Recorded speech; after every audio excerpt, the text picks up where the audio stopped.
9th of 1939, and then the following week on November 16th, it transferred to the Blue Network, later to be known as ABC. The first 28 shows went as a more of a test broadcast or a new drama. Let's see how the public feels about it. It was embraced pretty quick, so they were quick to then copyright this show, starting with the 29th broadcast as King Trendle Incorporated.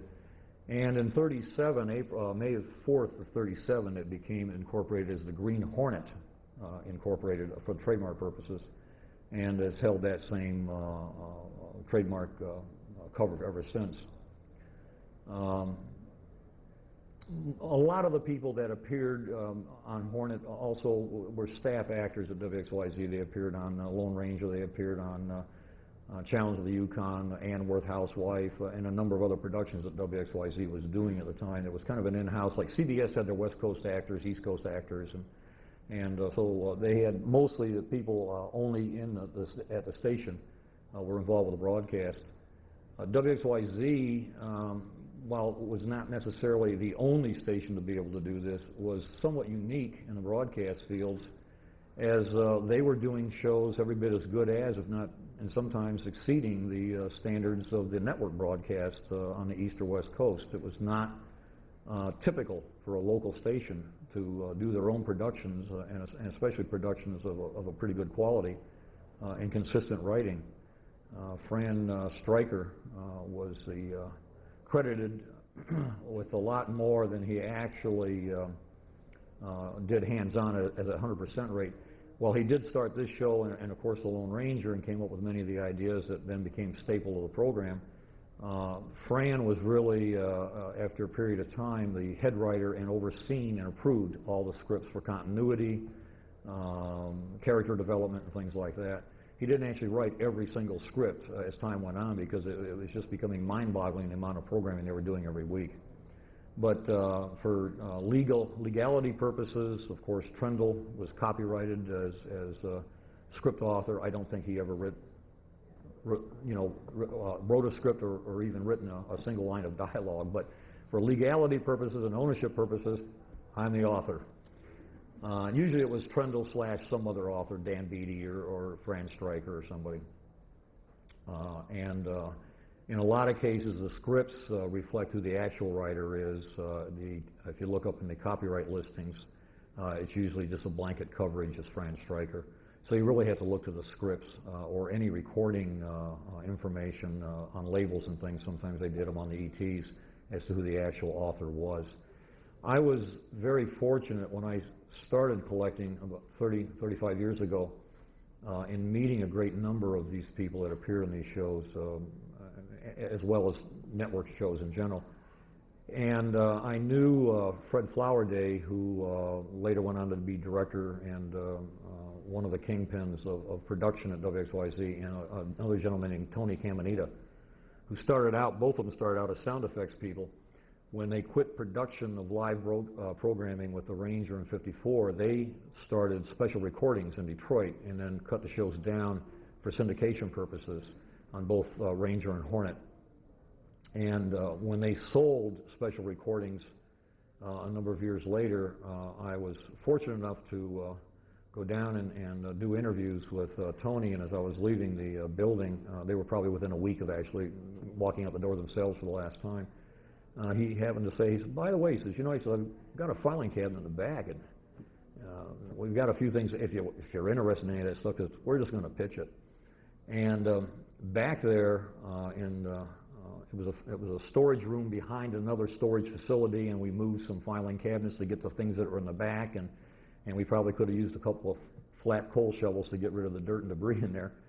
But we opened up these filing cabinets, and in there, amongst a lot of contracts and things that were kept on file, in the bottom of the filing cabinet, they have these hanging folders when you pull the filing cabinet and you put stuff in. Well, when you take the hanging folders out, in the bottom of the drawers were all of these hand-kept FCC broadcast logs that they were required by law to keep.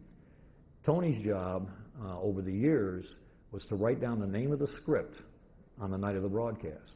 So copyright listings sometimes are inaccurate because they would submit 30 or 40 scripts ahead of time to Washington for copyright purposes, but Trendle a lot of times changed the order of broadcast. So Tony wrote them down in longhand, and I've got the original, listings for years and years and years. And that was one of the only ways, short of recently getting all of the scripts, that I could actually determine who actually wrote the script, because he would write down the date, the script title, and the author. And Fran Stryker does not appear in very many of those listings, which gave me an early indication that Fran was not the author of everything. He was the head writer, and he was responsible for the property, but he wasn't necessarily the author of the individual scripts. So, and along with that, I got a trailer and a truck full of buckets of silver bullets, and I don't know how many square inches of the great Yukon I own now, from if I ever file my claim, I need to find out if they're all necessarily together and not 1 inch here and one over there 40 yards, right. They haven't hit me for any property taxes yet. But unfortunately and sadly, in this particular case, there was not a lot of Green Hornet stuff available. Most of it was Ranger, which is another big passion of mine.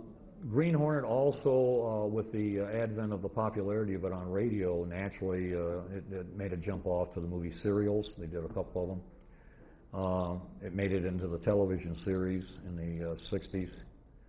And comic books, pulp, a number of areas. It was a pretty popular program. A lot of people have asked, what's the link between, I hear there's a link between Lone Ranger and Green Hornet. And as you may or may not know, as the legend goes, and there's several different variations if you listen to the earlier recordings, but if you listen only to the later Lone Ranger recordings, this is the way everybody remembers it. There was a Butch Cavendish, and he trapped 6 Lone Ranger or 6 Texas Rangers, and thought he killed all of them, but there was one that was nursed back to health. Now there's 6 or 7 different versions of how he was nursed back to health, but the one we all remember is Tonto found him. But there's recordings that say otherwise.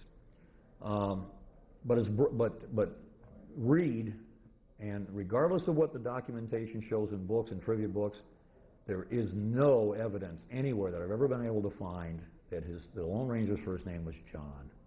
There is no evidence of that anywhere. It's not in any of the scripts. It's not in any of the movies.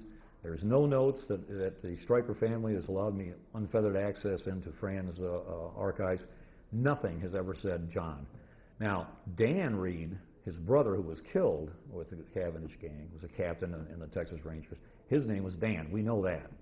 But his brother's name was, they never listed a first name. Where John came from and how that urban legend started, I don't know. But he had a son named Dan Reed who rode with the Lone Ranger for many years. And then as the link goes between the two series, Dan Reed grew up and had a son, Brent Reed, who managed his father's newspaper, the Daily Sentinel. And that's where the connection is. And there are several storylines in the radio show that will reflect back on that. And there was a 3-part series done. There's a 2-part series that was done earlier where they identify who his great-uncle was. And in the background is the William Tell Overture playing as the narrator or as the story's being told, the connection. So there was a connection there. There was not that way. They didn't tie that in for a third time with Ranger or whatever. Another urban legend, and again it's reflected slightly erroneously in my log, which we are in the process of doing a massive update on. Kato, was he Japanese or Filipino? Anybody? What's the year? What? What's the year? Is it 1941 before or after? Either time. He started out as and ended up as. Japanese. Started out as Japanese, and on Pearl Harbor Day became Filipino. Partial. Of Ken Murray's Blackouts, the El Capitan Theater, Hollywood, Lever Brothers Company presents The Pepsodent Show, starring Bob Hope and his special guest, Al Jolson.